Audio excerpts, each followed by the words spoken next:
बिस्मिल्लाहिर्रहमानिर्रहीम। अस्सलाम वालेकुम। आप देख रहे हैं program news today with Tanzeela Mazhar. Program में आपको खुशामदीद कहते हैं। आज के प्रोग्राम में हम बात करेंगे ट्रांसपेरेंसी इंटरनेशनल की रिपोर्ट, जिसमें कहा गया कि पाकिस्तान में बदउनवानी बढ़ रही है। इमरान खान साहब का सबसे बड़ा नारा और सबसे अहम बयानिया एहतसाब के हवाले से था। उन्होंने कौम से वादा किया था कि लूटी हुई दौलत पाकिस्तान वापस लाएंगे और बड़ी बड़ी मछलियों को पकड़कर जेलों में रखेंगे। बदकिस्मती से हुकूमत किसी भी बड़े सियासी लीडर पर कोई केस साबित नहीं कर सकी। इमरान खान साहब खुद भी ये मानते रहे हैं, लेकिन अब हुकूमत ये कहती है कि ट्रांसपेरेंसी इंटरनेशनल की रिपोर्ट एक प्रोपेगेंडा है।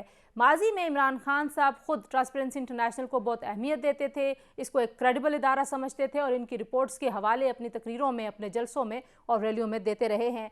तो आखिर ये परसेप्शन क्यों बढ़ा है?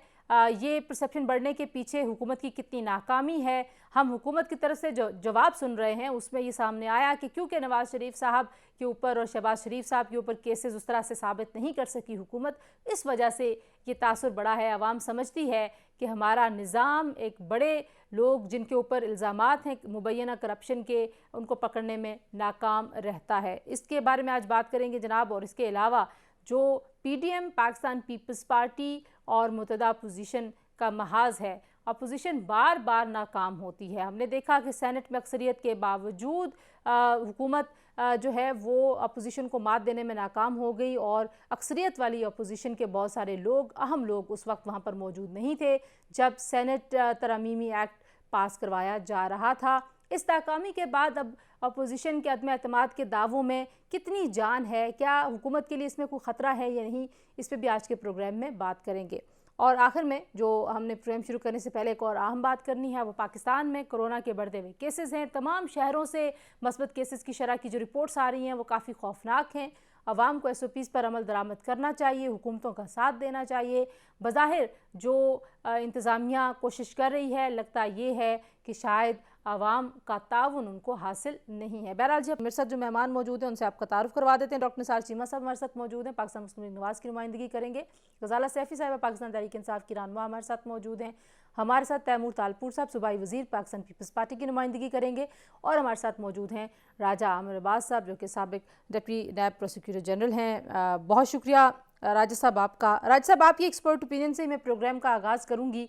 जब हम कहते हैं कि परसेप्शन बड़ी है बदउनवानी की, तो हुकूमत का जवाब ये है कि हम नवाज़ शरीफ को वापस नहीं ला सके, हम शहबाज शरीफ पर केस साबित नहीं कर सके, उनके पास उनकी जो टीटियाँ हैं वो ये सारी चीज़ें बड़ी क्लियर हैं, इनके जो मुलाजमीन हैं उनके अकाउंट्स में अरबों रुपए हैं, सब कुछ है, बातों की हद तक तो सब कुछ है, अदालतों में साबित नहीं हो सका। ये वजह है नाकामी की। परसेप्शन बढ़ने की वजह क्या है? आप इस रिपोर्ट को किस तरीके से देखते हैं? देखिए तंजीला, एक तो ये जो ट्रांसपेरेंसी इंटरनेशनल की रिपोर्ट है, आई डोंट फाइंड कि ये कोई बहुत ऑथेंटिक किस्म की रिपोर्ट है। लेकिन फिर भी अगर हम देखते हैं कि जैसे बात हो रही है, परसेप्शन बढ़ी है, रूल ऑफ लॉ की बात हो रही है, जिसमें इंटरनेशनल भी इंडेक्सेस में हम नीचे आए, तो रूल ऑफ लॉ क्या होता है? रूल ऑफ लॉ ये होता है कि जनाब, जब कानून सबके लिए एक जैसा हो, उसमें छोटे और बड़े की कोई तफरीक ना हो। अनफॉर्चुनेटली परसेप्शन बढ़ने की एक जो मेन कॉज है, वो कॉज यही है कि लोगों ने देखा कि जनाब, इस मुल्क में अगर कोई मजबूत शख्स अरबों खरबों की करप्शन में इन्वॉल्व होता है, बड़े ओपन एंड शट केसेस होते हैं, फिर भी जो हमारा सिस्टम है, फिर भी जो हमारे इन्वेस्टिगेटिंग अथॉरिटीज हैं, एजेंसीज हैं, हमारा अदालती निज़ाम है, उसमें इतने लैकूनाज, इतनी कमजोरियां हैं कि उन्हें सजा देना कोई आसान काम नहीं। यही सबसे बड़ी हर्डल बनी इमरान खान के जो एहतसाब का नारा था, जिसमें उन्हें कोई खातर खा कामयाबी नहीं हुई, क्योंकि उनको इल्म नहीं था। आप या तो इस शायद निज़ाम का हिस्सा रहे राजा साहब, आप इसको इनसाइड आउट सब जानते हैं, तो क्या ये 3-3.5 साल का अरसा काफ़ी नहीं था कुछ ना कुछ रिफॉर्म करने के लिए? और दूसरा, आपने ट्रांसपेरेंसी इंटरनेशनल की क्रेडिबिलिटी पे भी कहा कि आपको ऑथेंटिक नहीं लगती, लेकिन खान साहब ट्रांसपेरेंसी इंटरनेशनल को बहुत ज़्यादा कोट करते रहे हैं माजी में। देखिए, खान साहब जो करते रहे हैं, ठीक है, वो उनकी रिटोरिक हो गई या political. I am looking it as a student of law और एक इस शोबे से ताल्लुक रखते हुए कि जनाब, हमें अब ये नजर आया कि पिछली जब हम हुकूमतें देखते थे, तो हमें एज ए, जिसको कहते हैं स्टूडेंट ऑफ लॉ और इस सिस्टम को समझते हुए हमें नजर आता था कि असेंबलीज में हम क्या देखते थे कि हर मिनिस्टर के कमरे के बाहर कोई 10-15 ठेकेदार बैठे होते थे, कुछ पार्टी वर्कर्स होते थे जो फाइलें लेके आए होते थे कि जनाब इसको FIA में लगाना है, इसको PIA में लगाना है, ये NHA की रोड का ठेका है, ये हमें मिलना है, ये रिंग रोड है तो ये फलानी रोड है, तो ये मेट्रो के ठेके हैं। तो वो चीजें ऑब्वियसली अब कम नजर आ रही हैं और यही वजूहात है कि कोई ऐसा मेगा स्कैंडल उभर के नजर नहीं आ रहा। बट अगेन ये परसेप्शन क्यों डेवलप हो रही है, उसकी मेन वजह ये है कि ये जो सुप्रीम कोर्ट ने JITs बनाई थी और JITs के बाद इतना ट्रायल हुआ, उसमें अभी 3-4 साल गुजरने के बावजूद वो जो है कि वो तमाम मुल्जिमान जिनको इवन सजा भी हो चुकी है वो भी जमानत पे हैं, वो उन्हीं फ्लैट्स में रह रहे हैं जिनको अदालत ने कहा था कि इनको जब्त कर दिया जाए बहक सरकार। तो इन चीजों की वजह से परसेप्शन ठीक है, जो बढ़ी सिस्टम है वो कमजोर है। सही, आप हुकूमत के मौकफ से समहाउ एग्री कर रहे हैं कि ये नाकामी की वजह, इसकी वजह से परसेप्शन बढ़ी है। डॉक्टर निसार, अगर मैं आपसे पूछूं कि जाहिर है सबसे ज़्यादा जो जोर है हुकूमत का वो है कि नवाज शरीफ साहब और शहबाज शरीफ साहब पर जो इल्ज़ामात हैं करप्शन के वो उस तरीके से साबित नहीं हुए। शहजाद अकबर साहब के इस्तीफ़े के पीछे भी कुछ लोग यही वजूहात बता रहे हैं। तो आपको लगता है कि सिर्फ ये दो शरीफ बरादरान और फिर जरदारी साहब की करप्शन के ऊपर बात करना ही काफ़ी होगा हुकूमत के लिए? आपके ख्याल में ट्रांसपेरेंसी इंटरनेशनल की रिपोर्ट कैसी है? देखिए, गुजारिश ये है कि ट्रांसपेरेंसी इंटरनेशनल की जो रिपोर्ट है, ट्रांसपेरेंसी परसेप्शन इंडेक्स के हवाले से जो कुछ रिपोर्ट्स आई हैं, और फिर ये है कि इस हुकूमत ने पिछले 1 साल में 16 ममालिक को करप्शन में मजीद पीछे छोड़ दिया है। ये कोई ऐसी गैर मतवक्को रिपोर्ट नहीं है, कोई हैरान कुन नहीं है, अनएक्सपेक्टेड नहीं है। उसकी वजह ये है कि इस हुकूमत के जो घर के बेदी हैं, जिनको मैं कहता हूँ कि महरम राज़े दरून में खाना है, जैसे अकबर असबाबर हैं, जस्टिस वजीउद्दीन हैं, और ये साबिक इनके सेक्रेटरी इंफॉर्मेशन अहमद जवाद साहब हैं, इन्होंने तो पहले ये है कि इमरान खान साहब की इंटेग्रिटी के बारे में बिल्कुल ये खुल के बताया और उसका भांडा फोड़ दिया इन्होंने। और ये ट्रांसपेरेंसी इंटरनेशनल ने जो एक मुस्तनद इदारा है और जिसकी रिपोर्ट्स के ये रेफरेंस इमरान खान साहब खुद दिया करते थे जब अपोजिशन में थे, तो इस इदारे ने, सालमी इदारे ने, इस मुस्तनद इदारे ने उसके ऊपर मोहर तस्दीक सबत की है। जो कुछ ये है कि इनके अपने लोगों ने कहा, जो इनको अच्छी तरह जानते हैं शुरू से। तो बात यह है कि देखें, सिर्फ ये है कि कौम के लिए बहुत ये शॉकिंग है, बहुत परेशान कुन है कि ये है कि वो लोग जो करप्शन के खिलाफ बड़े बड़े नारे, बुलंदबांग दावे लेके आए थे और बड़े नारे लगाकर आए थे। लेकिन साहब, हुकूमत तो कहती है कि आपके लीडर्स पकड़े गए, उनकी चोरियां तो पकड़ी गई लेकिन साबित नहीं हुई, निजाम ने नाकाम किया। नहीं, मुझे ये फरमाएं, ये क्या मंतक है? यानी आप किसी बेगुनाह के ऊपर इल्जाम लगा दें और बाद में कहें जी साबित नहीं हुआ, मुल्ज़म तो हैं वो, चोर तो हैं वो, ये क्या बात है? देखें, कोई महज़ब मुल्क हो तो देखें, मैं बड़े अदब के साथ आपसे गुजारिश करता हूँ कि ये जो फिक्रा है आपका, किसी महज़ब मुल्क में इसकी इजाजत नहीं है। ये है कि अगर किसी ने किसी की पगड़ी उछालनी है, किसी के ऊपर इल्जाम लगाना है, इस्लाम का तस्वर भी ये है और यूनिवर्सली एक्सेप्टेड लीगल प्रिंसिपल भी ये है। मैं वापस आती हूं आपके पास। इल्जाम लगाना है, प्रोसिक्यूशन के ऊपर ये जिम्मेदारी है कि वो साबित करे, वरना ये है कि इल्जाम लगाने वाले को भी मुजरिम समझा जाता है। ठीक है, ज़ाला सैफी साहिबा, बहुत बड़े बड़े इल्जामात लगे और अरबों खरबों की बातें हुई, अकाउंट्स की डिटेल्स वुज़रा जो हैं वो प्रेस कॉन्फ्रेंसेस में आके शेयर करते रहे। अदालतों में अदम सबूत सबसे बड़ी वजह बनी ये केसेस साबित ना होने की, और खान साहब ने खुद भी कहा कि हम नाकाम रहे हैं। लेकिन इस रिपोर्ट को पहले तो आप बताइए कि how do you look at this report? आप भी समझती हैं कि अब ट्रांसपेरेंसी इंटरनेशनल क्रेडिबल इदारा नहीं है? अब आप इसके जो अहदेदारान हैं उनके बैकग्राउंड की बातें कर रहे हैं, जबकि माजी में खान साहब बहुत ज़्यादा इस पर ट्रस्ट करते थे। देखिए, इसको फुली रद्द भी नहीं किया जा सकता और पूरी तरह से एक्सेप्ट भी नहीं किया जा सकता। जैसे आपने खुद कहा तंजीला के इसमें स्टेटिस्टिक्स इन्वॉल्व नहीं है और एक जनरलाइज किस्म की एक रिपोर्ट है, एक जनरलाइज किस्म की रिपोर्ट जिसमें नंबर्स ना हो, उसकी ऑब्वियसली क्रेडिबिलिटी कम होती है।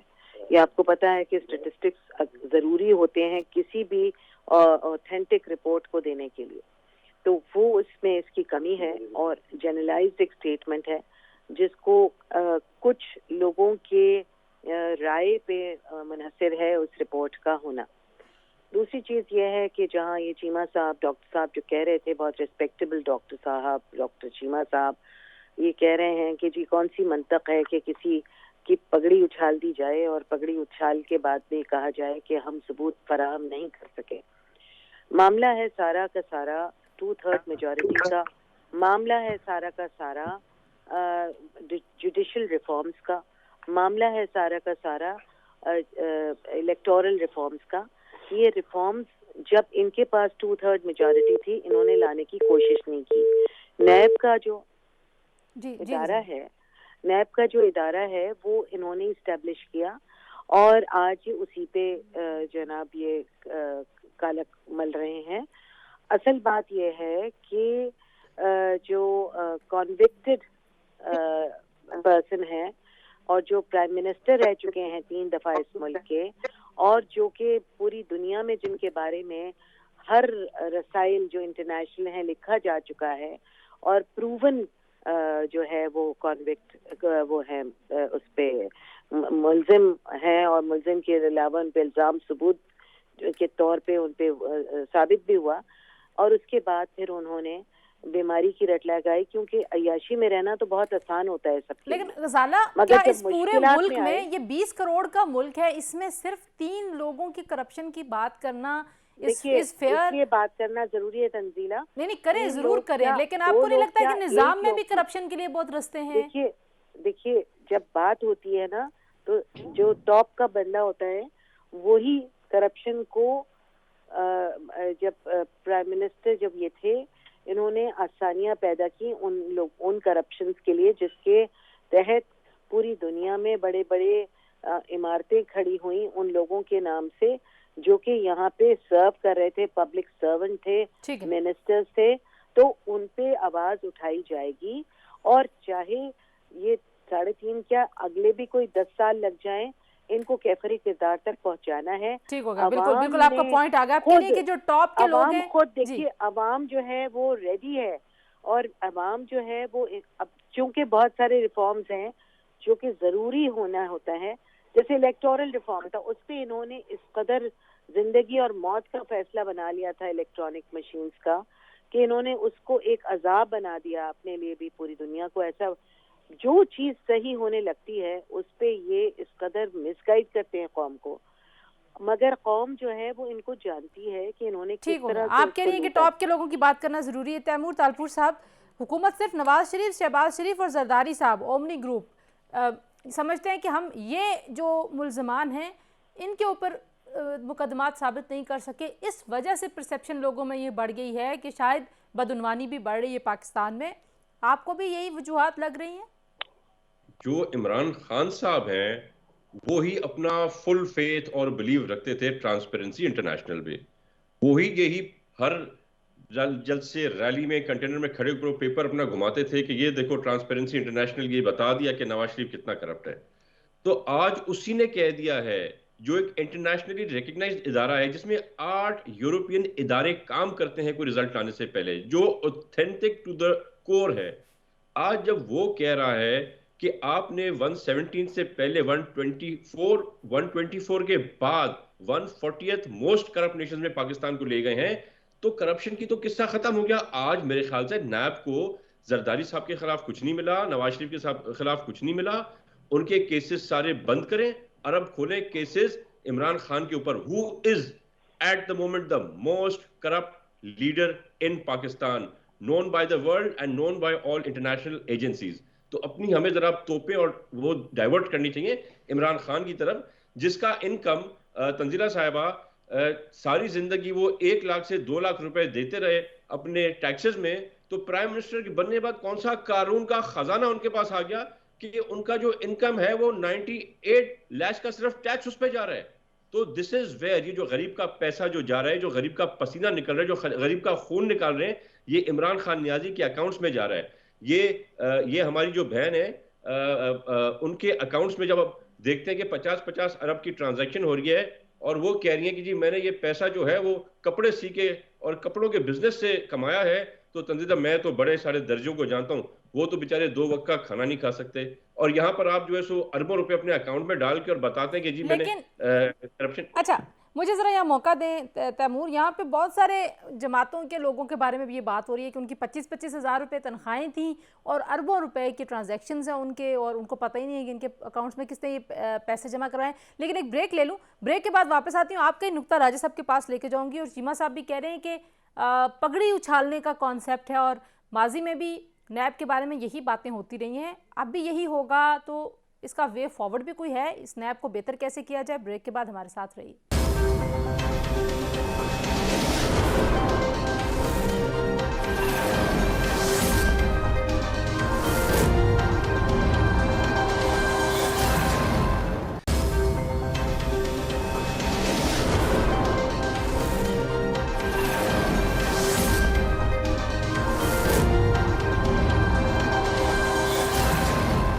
जी, welcome back to news today.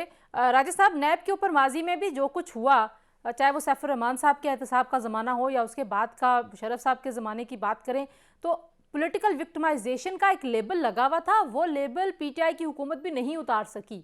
आज भी जो मुकदमात हैं वो ज़्यादातर पॉलिटिकल नोयत के ज़्यादा हैं, और जो एक सिस्टम में करप्शन के लिए इस्लाहात की ज़रूरत है वो नहीं हो रही। तो खान साहब को करना क्या चाहिए था? चले, जो हो गया उस पर हम बहुत बात करते हैं, करना क्या चाहिए था? अभी भी 1.5 साल है, वो क्या कर सकते हैं इसको बेहतर करने के लिए? ये दो बातें हैं। एक तो नैब वाकई ही उसका जो परसेप्शन था वो यही था कि उसमें पॉलिटिकल आर्म ट्विस्टिंग होती रही है, लेकिन एक चीज वाज़ेह तौर पे ज़हन में रखनी चाहिए कि जो मियां नवाज शरीफ साहब के केसेस बने थे, वो नैब ने तो हाथ उठा लिए थे कि हम नहीं बनाएंगे, कमर जमान चौधरी साहब थे। तो फिर सुप्रीम कोर्ट ऑफ पाकिस्तान ने एक JIT बनाई थी और JIT ने वो इन्वेस्टिगेशन की थी, और जब वो इन्वेस्टिगेशन अदालत में आई और मियां साहब को मौका दिया गया कि आप बताइए कि कहाँ है वो सोर्सेस, कहाँ है वो रसीदें, कहाँ है वो मनी ट्रेल जिसके जरिए आपने ये प्रॉपर्टीज बनाई जिसमें आपके बच्चे एब्सकॉन्ड कर गए। तो वहां पे फिर अदालत इस नतीजे पे पहुंची और उन्होंने एक फैसला दे दिया। अभी कहा जा रहा है ना कि मियां से लेकिन आता था, अभी जो जुल्फी बुखारी साहब पे उस पे आमिर कियानी साहब के ऊपर जिस तरह के इल्जामात थे, फिर शुगर स्कैंडल था, तो हुकूमत वक्त के खिलाफ तो नैब आज भी उतनी इनफेक्टिव है जितनी माजी में इनफेक्टिव थी। तो फर्क क्या आया, तब्दीली क्या आई? कोई तब्दीली नहीं आई। और ये वाकई ही आपका एक वैलिड क्वेश्चन है कि अगर अभी रिपोर्ट्स आई हैं, अभी चाहे शुगर की आई है, चाहे दूसरी आई है, खाद की आई है, जो भी है, तो नैब का तो ये फर्ज बनता था कि नैब पहले मौजूदा हुकूमत को देख ले कि जनाब ये तो हुकूमत में बैठे हैं। तो अब इसका वाहिद तरीका यही था कि नैब के अदारे में रिस्ट्रक्चर हो, उसके कानून साजी हो और अपॉइंटमेंट ऑफ चेयरमैन। गजाला, कुछ आपको स्ट्रेटजी तब्दील नहीं करनी चाहिए थी हुकूमत को? अगर आपको लगता है कि इस्लाहात के लिए सारी सियासी जमातों के साथ बैठना ज़रूरी था, 2/3 मेजॉरिटी के जो इश्यूज आपने पिछले सेगमेंट में गिनवाए हैं, तो स्ट्रेटजी तो आप लोगों ने चेंज नहीं की, आप लोग लड़ते ही रहे। हुकूमत भी एग्रेसिव रवैया रखे हुए थी, अपोजिशन भी एग्रेसिव थी, तो जो पार्लियामेंट में होना था इस्लाहात का सारा मामला, वो तो वहीं का वहीं पड़ा हुआ है। देखिए, जहाँ तक बेहतरी की बात है, हुकूमत ने बहुत कोशिश की कि क्योंकि आपको पार्लियामेंट की एक सर्टन नंबर चाहिए होता है, कुछ जो कवानीन हैं उनको सही तौर पे नाफिज करने के लिए, वो नंबर जो थे वो हमेशा पार्लियामेंट के अंदर जो नॉन सीरियस एटीट्यूड रहा है फ्रॉम द ऑपोजिशन का ये हक है कि वो शिकायत भी करे और वो प्रोटेस्ट भी करे और वो सारी चीज़ें जो हैं वो पार्लियामेंट के अंदर लेके आए जो कि अवाम के हुकूक से मुतालिक हैं और जो सच्चाई पर मबनी है। मगर ऐसा हो नहीं सका और इन्होंने मुसलसल इस खौफ के कि जी प्रोडक्शन ऑर्डर्स पे ज़्यादातर इन्होंने शोर किया। फिर इन्होंने प्रोडक्शन ऑर्डर जो है वो एक लीगल पैसेज है जो कि 100% ज़रूरी नहीं है कि वो प्रेजेंट हो और उसे एक्सेप्ट किया जाए, मगर उसको इन्होंने इतना ज़्यादा एक पर्सनल वो बनाया एजेंडा के उसकी वजह से। लेकिन आप अपनी नाकामी का सारा मलबा इन पे तो नहीं फेंक सकते, आप हुकूमत में हैं, जो भी गलत होगा वो आपके जिम्मे है। देखिए, बहुत सारी चीजें जो हैं वो जिम्मेदारी है हुकूमत की। जैसे मैंने आपसे कहा कि ऑपोजिशन की जिम्मेदारी है कि वो अपने चीजों को उठाए, वो चीजें जो कि जरूरी हैं और हुकूमत जिनको शायद उस तरह से एक्नॉलेज नहीं कर रही है, सामने लेकर नहीं आ रही। मगर हुकूमत की भी ये जिम्मेदारी है और हुकूमत ने बहुत कोशिश की कि ये इनके साथ बैठ के बात की जाए, मगर इन्होंने थ्रू आउट, आप ये देख लीजिए, आज 3.5 साल हो गए हैं और 3.5 साल होने के बावजूद आज तक ये सिलेक्टेड और सिलेक्टेड के अलावा इनको और कोई बात करनी आती नहीं है। चीमा साहब, ये जो गजाला बात कर रही हैं कि अगर ये अगले 1.5 साल भी यही बोलते रहे तो मेरे ख्याल में ये अपने आप को they making a fool of themselves, saying that, because ये इनको पता होना चाहिए कि प्राइम मिनिस्टर इमरान खान जो है वो इलेक्टेड प्राइम मिनिस्टर। ठीक है, आपके लिए 5 साल पूरे करेगी हुकूमत, में ये सवाल भी करूंगी। लेकिन तैमूर, ओमनी ग्रुप और इस तरह के जितने भी केसेस हैं वहाँ पर एक तासुर ये भी मिलता है कि शायद जो पॉलिटिकल पार्टीज हैं उनकी छतरी के नीचे इतने बड़े बड़े स्कैम्स चलते रहे और बेनिफिट जो है वो सारे के सारे पॉलिटिशियन उठाते हैं। एक परसेप्शन, चाहे वो खान साहब की तकारीर की वजह से बना, 126 दिन के धरने की वजह से बना, लेकिन पाकिस्तान में जनरली ये परसेप्शन बन गई है कि पॉलिटिकल पार्टीज़ जो हैं वो करप्शन और करप्ट माफियाज की सरपरस्ती करती हैं। You agree?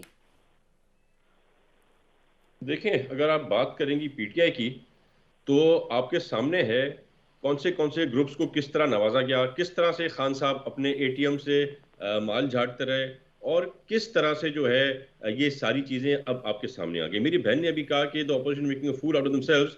It is not so. I believe it is the PTI government who was making a fool of the people, but now they're making a fool out of themselves, because आज सबको पता चल गया है कि ये हुकूमत कितनी करप्ट टू द कोर है। दुनिया ने बता दिया है, सारे इदारों ने बता दिया है। तो अब आप अपना उल्लू बना रहे हैं, आप लोगों का बहुत ज्यादा उल्लू बना नहीं सकते। आपने बात की ओमनी ग्रुप की। Omni group is a group of companies जिसमें शुगर मिल्स हैं, हर चीज डिक्लेयर्ड है, हर चीज वाइट पेपर पे है। और ये जो है नैब, जिसको टास्क दिया गया है कि किसी भी तरह जरदारी साहब को और पीपल्स पार्टी के टॉप लीडरशिप को अरेस्ट करो, वो ये सारी चीजें देख चुकी है। वो इतने प्रेशर होने के बावजूद, धमकियां मिलने के बावजूद, नैब में ट्रांसफर पोस्टिंग्स के बावजूद कुछ नहीं कर सकी, which means we are nice, neat and clean. तो इसमें इसको दो चीजों को भूलना नहीं चाहिए। एक तरफ करप्शन होती है, एक तरफ आपकी सियासत होती है, इल्जाम तराशी होती है, पॉलिटिकल आपका जो रिवेंज होता है। उन दो चीजों का जब तक अलग अलग नहीं करेंगे तब तक कोई पाकिस्तान में बेहतरी नहीं आनी।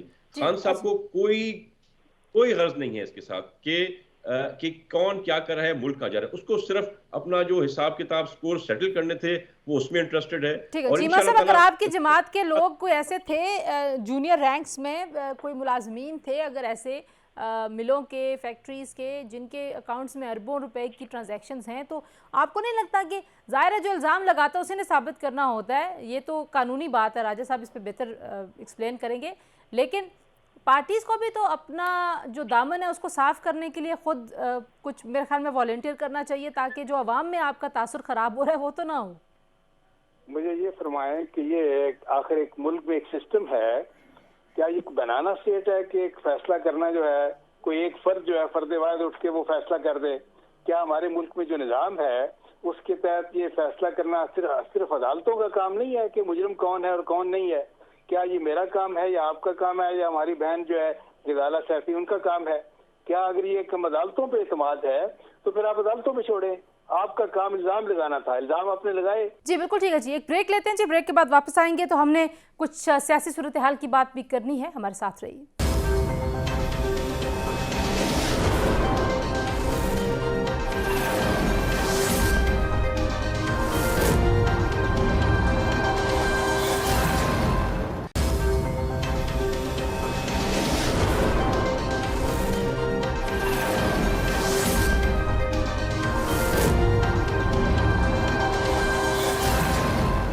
जी प्रोग्राम में एक बार फिर आपको खुशामदीद कहते हैं और मैं बात कर रही थी तैमूर, जो एक और इशू हमने डिस्कस करना है, मैं एक राजा साहब से कमेंट पहले नैब के ऊपर ले लूं, फिर मैं आपकी तरफ आऊंगी, मुझे एक कमेंट आपसे रिस्पांस और चाहिए। राजा साहब, जो अब नैब के ऊपर अब जो बात आ गई है वो ये आ गई है जी कि शहजाद अकबर साहब मुस्ताफ़ी हो गए हैं और नवाज़ शरीफ वापस नहीं आ सके, लूटी हुई दौलत वापस नहीं आ सकी, नैब कहती है हमने बड़ी रिकवरीज की, आपको लगता है रिकवरीज करना कामयाबी है उनकी? कतई नहीं, रिकवरीज करना कोई किसी किस्म की कामयाबी नहीं है।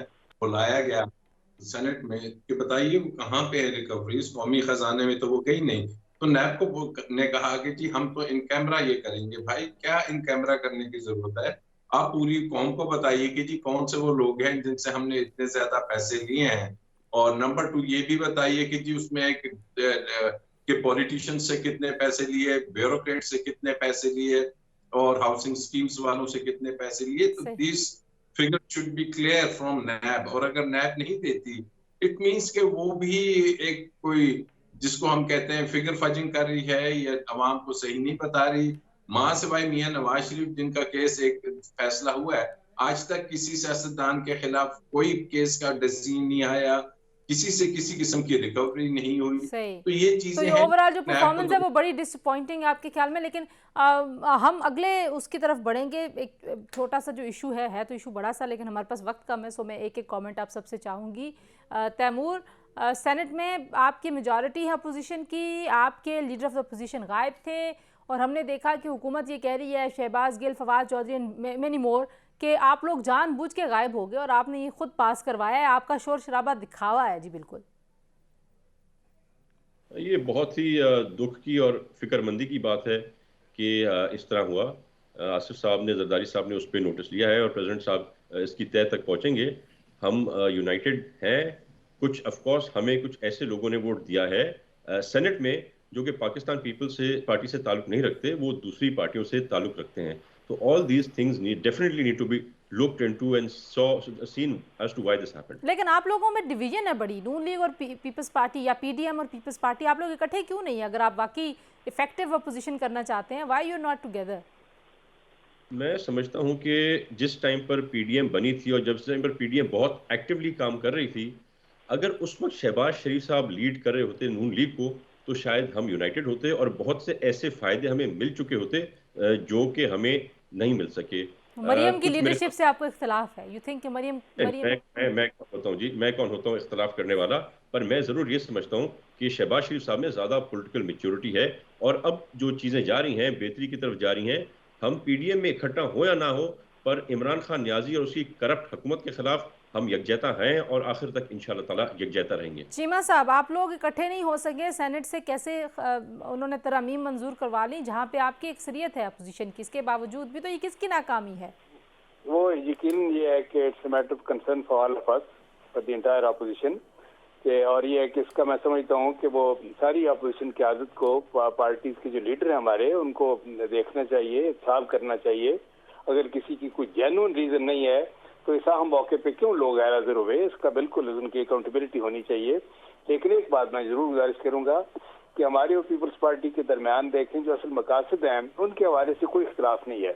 ज़ाला, अब आपके ख्याल में अपोजिशन कहती है हमने अदम एतमाद करना है और आपके इत्तेहादी क्योंकि नाराज़ हैं, तो अपोजिशन काफ़ी इस बात पे कॉन्फिडेंट भी है कि जब उनको साजगार माहौल मिलेगा तो वो अदम एतमाद कर लेंगे और इलेक्शन पहले ही होंगे। ये तो अपोजिशन लगता है तय करके बैठी है। आप कैसे देखती हैं इसको?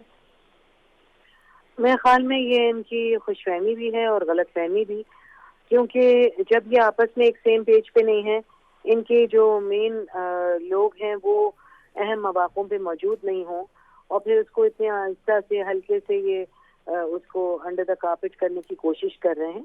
ये बहुत बड़ा मसला है कि इनके अपने लोग इनके साथ नहीं हैं और ये सब पावर गेम है और सिर्फ ये पावर गेम के लिए जंग कर रहे हैं। इनको आवाम से कोई हमदर्दी और मोहब्बत नहीं है। चलें बस ठीक है, उनकी बात करें कि हम 3.5 साल की कोशिशों के बावजूद जो हमने झूठे इल्जाम लगाए थे अदालतों में साबित नहीं कर सके।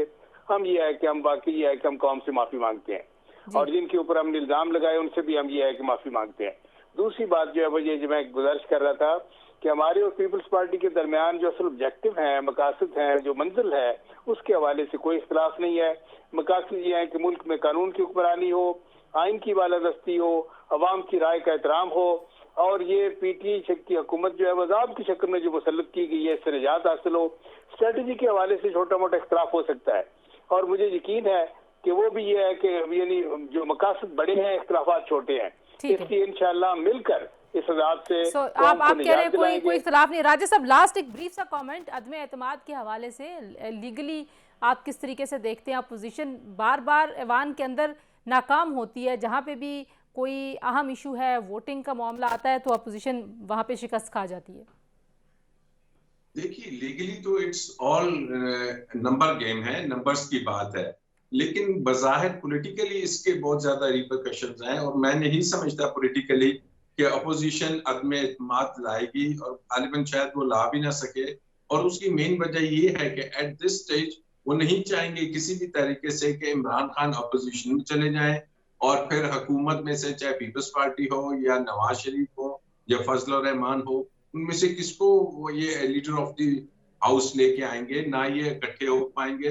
तो this is all a political rhetoric, otherwise इसमें कोई हकीकत नजर नहीं आ रही कि कोई अदम एतमाद होगी। बहुत शुक्रिया राजा अमर अब्बास साहब, तैमूर तालपुर साहिब और गजाला सैफी साहिबा, डॉक्टर निसार चीमा, आपने मेहमानों की गुफ्तगू सुनी। पाकिस्तान में एहतसाब के नाम पर जो कुछ हुआ और जिस तरीके से करप्शन के हवाले से एक आगाही भी फैली इमरान खान साहब ने जब से ये बयानिया अपनाया, लेकिन अगर केसेस साबित नहीं होंगे तो तासुर यही जाएगा कि पाकिस्तान में एहतसाब का निज़ाम नाकाम है। इस निज़ाम को बेहतर कैसा किया जाए, उस हवाले से आपने मेहमानों की गुफ्तगू सुनी। आज के लिए इतना ही। अपना बहुत सारा ख्याल रखिए। अल्लाह हाफिज़।